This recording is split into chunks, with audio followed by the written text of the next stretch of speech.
अब्बा जी, मैं ये तवीज लेके आई हूँ हाफिज साहब से, इसको गले में डाल लीजिएगा। तावीज? पर बेटा ये किस लिए? अरे पापा, खैरो बरकत के लिए। कितनी परेशानियां घर में, दिख नहीं रहा आपको? अब इसको जल्दी से पहन लीजिएगा।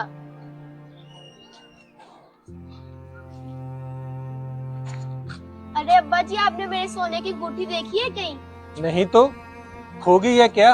एक तो ये परेशानियां पीछा ही नहीं छोड़ रही हैं। अरे फातिमा बेटा, एक कप चाय तो पिला दो। आपके पास कोई काम तो है नहीं? चाय बना दो, ये बना दो, वो बना दो, बस।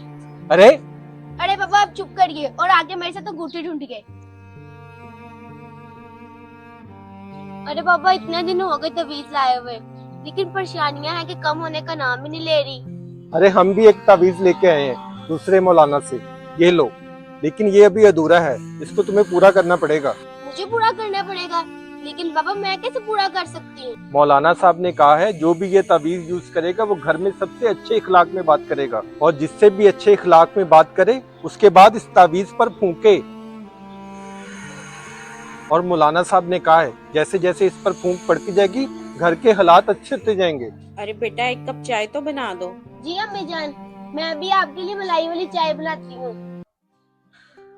अब्बा जान, आप भी चाय पियेंगे? हाँ बेटा, बना दो। जी अभी लेके आती हूँ। माशाल्लाह, क्या तवीज बनवाया है आपने। घर में इतनी खैर और बरकत और खुशियाँ आ गई कि क्या बताऊँ मैं आपको। माशाल्लाह, एक बार तावीज खोल कर देखो। अरे ये क्या, इसमें तो कुछ लिखा ही नहीं है। ये कोई तावीज नहीं है।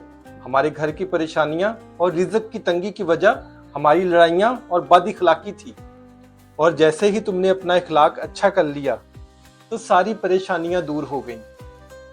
आप ठीक कह रहे हैं बाबा, या अल्लाह मुझे माफ कर दे। अच्छा इखलाक अल्लाह को बहुत पसंद है। हमारा ये मैसेज अच्छा लगे तो सदका जारिया समझकर शेयर ज़रूर कीजिएगा।